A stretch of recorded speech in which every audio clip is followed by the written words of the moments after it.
From Von Hemingway Stadium in Oxford, Mississippi, I'm Joey Blackwell here with Windham and Blake Byler. This is Instant Analysis following Alabama football's, what was the final score, guys? 30-24. 30-24. Sorry, I was on the field for those final few minutes, got a little confused there. But two field goals late in the fourth quarter get Alabama the win. Guys, let's talk about it. You know, on offense, very unproductive for the Crimson Tide in the first half, and in the final 30 minutes, they will turn things around. Katie, what did you see from the offense tonight? I think it was kind of what Saban talked about in the postgame when I asked him about that forced fumble at the end of the first half was kind of a momentum switch for both the offense and defense. The offense was able to score a touchdown on that play to cut it to 17-14, and then we really saw Alabama running the ball effectively in the second half, even after Jahmyr Gibbs went out with a little sprained ankle, which Saban said I think he'll be fine moving forward, just a slight ankle injury. But I think the key was seeing Jason McClellan run the ball successfully. We also saw some young receivers step up. We saw Kendrick Law, I think, finish with 3 receptions.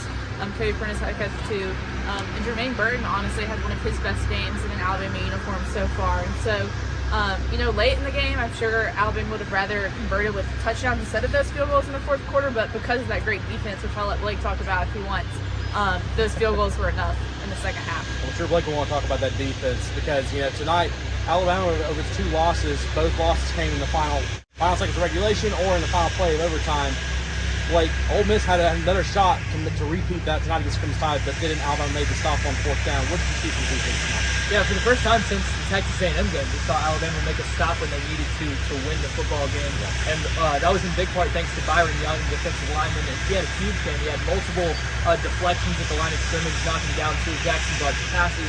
He had the key sack on 3rd down late in the game that ended up almost sealing the victory for Alabama. He also made plays using the backfield all game behind line of scrimmage, making plays. And then you also saw the Alabama defense force a turnover. Surprisingly enough, something the defense hasn't been able to do much this season. I believe it was the second quarter, you had a fumble caused by Byron Young, actually, that was recovered by Terry Arnold, but kind of flipped the tide of the game. They got Alabama the ball back. That was able to cut into that 17-7 lead. So this is honestly a pretty impressive game from the defense. They gave up more points than I'm sure they would have liked, and they were closer than they would have liked, but they came out when it mattered at the end of the game. Got the stops when they needed to, for sure. Exactly. With the win, Ole Miss is eliminated from making it to the SEC championship game, but unfortunately, Alabama will also not make it to the Louisiana State LSU beating Arkansas earlier today. So no Bama in the championship game this year, but Alabama still has 2 regular season games left. After an 8-2 record, they will face Austin Peay next weekend before hosting Auburn in the Iron Bowl. We'll be there for both those games. For BamaCentral.com, I'm Joey Blackwell with Katie Windham and Blake Byler. This has been Instant Analysis. So long from Von Hemingway.